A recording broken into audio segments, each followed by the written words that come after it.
सुहास माने, आरोग्य अधिकारी, महानगरपालिका सोलापूर. मला बऱ्याच दिवसापासून पत्रकार म्हणा किंवा सामान्य जनतेतनं असं येत होतं की आपलं जे आहे ब्लड कलेक्शन, मोठे मोठे इथे ब्लड शिबिर होतात, रक्तदान शिबिर होतात, परंतु तो रक्तदान शिबिर होऊनही ते रक्ताचा उपयोग आणि रक्तांना जे आपण वेगळे सेपरेट प्लाझ्मा करतो त्याचा उपयोग सोलापूरच्या जनतेसाठी होत नाही. त्याची तस्करी म्हणा किंवा बाहेर स्टेटमध्ये ते पाठवले जातं, परंतु आमच्याकडे तसा ठोस पुरावा आतापर्यंत नव्हता. यामध्ये मला अन्न प्रशासन विभागाचं पण पाहिजे तेवढं सहकार्य त्यावेळेस मिळालं नव्हतं. परंतु आता आमच्या काही जनतेनी इथे जे आहे त्यांना काही संशयास्पद एका गाडीला पाहून आल्यामुळे त्यांनी ती रोखली गाडी आणि त्यानुसार मला कळवलं.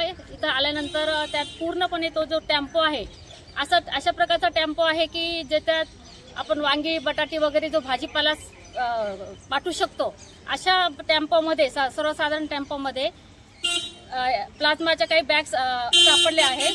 जवळपास त्या 1000 आहेत जवळपास. आणि प्लाझ्मा हे एसी कंडिशन गाडीमध्ये पूर्णपणे एसीच्या वातानुकूलित ह्याच्यामध्ये ट्रान्सफर करायला हवे, तर त्याचे पूर्णपणे उल्लंघन झाले आहे नियमाचे.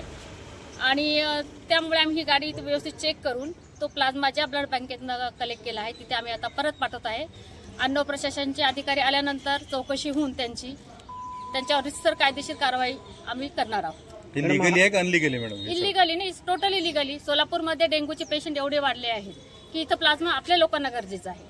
कॅन्सरचे पेशंट पण सोलापूरमध्ये भरपूर आहेत. की लोकांचं म्हणणं आहे की आम्ही यापासून अल्ब्युमिन, ग्लोब्युलिन सारखे इंजेक्शन बनवतो परराज्यात जाऊन. काय गरज? आपल्या सोलापूरच्या जनतेसाठी तुम्ही काहीतरी करा. मला परमिशन आहे असं त्यांचं म्हणणं आहे. ते दाखवत आहेत, परंतु एफडीएच्या लोकांना आम्ही आयुक्त सरांशी बोलणं झालं आहे, ते येत आहेत.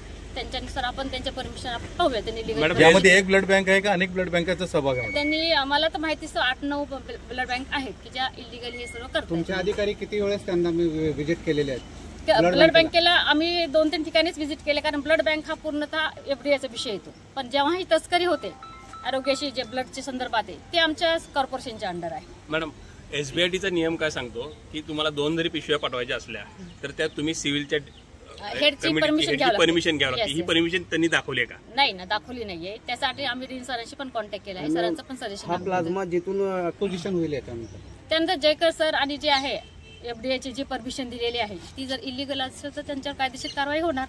आणि ह्यानंतर भविष्यातही माझ्या सोलापूरच्या जनतेचं कुठलंही रक्त, प्लाझ्मा काही असो, एक थेंब परराष्ट्रात न जाण्याचं माझं एवढंच लोकांना विनंती आहे की तुम्ही पण याबद्दल सतर्क राहा. यापूर्वी आरोग्य विभागाकडून नाही, विजयकुमार उघडे साहेब सारखे मला येतात, पण मी पण म्हटलं की ठीक आहे, एफडीएचा प्रश्न असल्यामुळे मी विश्वास त्यांना दुर्लक्ष म्हणण्यापेक्षा मी म्हटलं तुम्ही मला पुरावा द्या की ज्या ठिकाणी मी ऍक्शन करू. हा, सत्यता मला आता आली आहे आणि मला खरंच विश्वास बसत नव्हता की खरंच हे असा प्रकार घडतोय इथं म्हणून.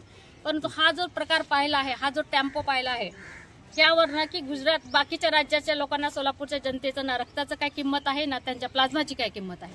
ज्या लोकांना आपली किंमत नाही त्या लोकांना आपण का म्हणून द्यायचं आहे की जेव्हा तुम्हाला इथं त्याची सर्व गरज आहे. मॅडम, नेमका टेम्पो कोणाच्या मालकीचा? 1-2 नेमका टेम्पो कोणाच्या मालकीचा? कुठली ब्लड बँक? ही ब्लड बँकेचं नाव काय आहे? मेडिकेअर. हा, मेडिकेअर आहे ते. मनोज शर्ला म्हणून आहेत ते. त्यांच्या मालकीचा टेम्पो वगैरे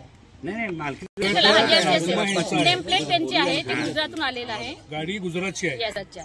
गाडी गुजरातची आहे. कुठल्या फार्मास्युटिकल कंपनी आहे ती? गुजरातची.